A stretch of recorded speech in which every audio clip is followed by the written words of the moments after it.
¿qué propuestas sí protegerían realmente la dolarización, en mi opinión? Bueno, en mi opinión, yo creo que algo de cañón que lamentablemente no se hizo en su momento es eliminar el Banco Central, porque, digamos, yo no entiendo por qué tenemos, hasta marzo eran 855 personas trabajando en el Banco Central del Ecuador, si ya no desempeñan las funciones tradicionales de un banco central.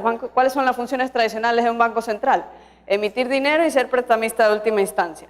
Y si se supone que vamos a seguir dolarizados, pues no debería ser ninguna de esas dos cosas. Si no va a ser ninguna de esas dos cosas, ¿qué hace? Bueno, hasta hace poco administraba museos. Ya tengo entendido que ya no administra museos, porque ya trasladaron esa función a otro ministerio. ¿Qué otras cosas hace? Reúne estadísticas. Bueno, pero la función de reunir estadísticas la podría desempeñar el INEC, el Instituto Nacional de Estadísticas y Censos. ¿Qué más hace? Compensación de cheques. Bueno, eso en Panamá lo hacen distintas instituciones privadas.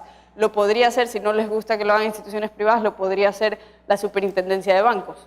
Es decir, lo que hace el Banco Central del Ecuador hoy en día, lo podrían asumir otras funciones que ya existen, como el INEC o la Superintendencia de Bancos o el mismo Ministerio de Finanzas.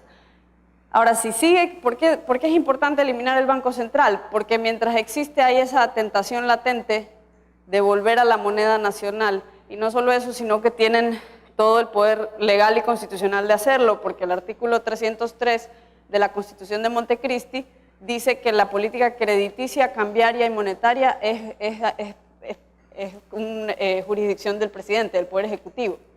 Y es más peligroso todavía porque dice que básicamente es una dependencia del Ejecutivo. Es decir, ese Banco Central, si vuelve a ser emisor, ni siquiera va a ser independiente ni en papel del Poder Ejecutivo. Entonces, ese es un peligro latente, hay una tentación ahí. Por otro lado, Hanky dice, el señor que estuvo en Quito, que les decía la semana pasada, dice que la presencia del Banco Central ahí ejerce presión al alza en las tasas de interés por un riesgo percibido de esta misma tentación, de este mismo riesgo de que vuelva a ser un instituto emisor. Y además, mientras sigue existiendo, estas instituciones suelen tener la necesidad de justificar su existencia y cuando se les acaba un objetivo para el cual fueron creadas, se empiezan a inventar nuevos objetivos. Entonces, como el Banco Central ya no tiene la función de emitir dinero ni de ser prestamista de última instancia, pues empieza a inventar nuevas cosas, y por eso en 2014 se aprueba el Código Orgánico Monetario y Financiero, que yo creo que debería ser eliminado. ¿Pero por qué surge esa ley?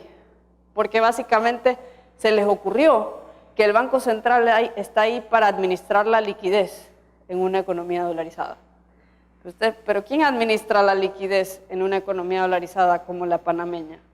Los bancos privados, son más de 80 bancos privados. No hay ninguna autoridad política a cargo de administrar la liquidez en el sistema financiero de Panamá. Pero aquí se les ocurrió que somos distintos, que aquí sí es necesario y que es para defender la dolarización que se lo hace.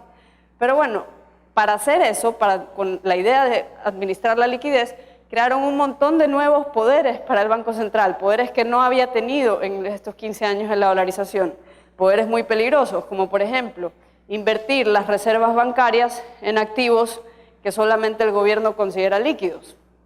Y por eso es que el Banco Central le ha prestado al gobierno directamente 1.800 millones de dólares de las reservas que tienen dueños.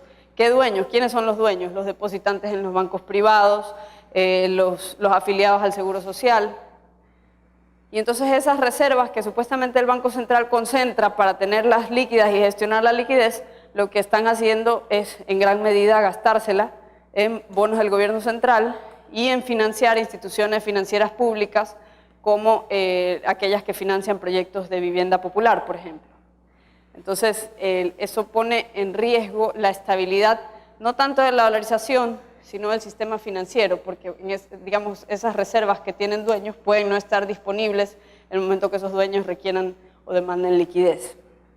Entonces, de manera que yo creo que hay que eliminar el Banco Central. Esto incluye la derogación del Código Orgánico Monetario y Financiero,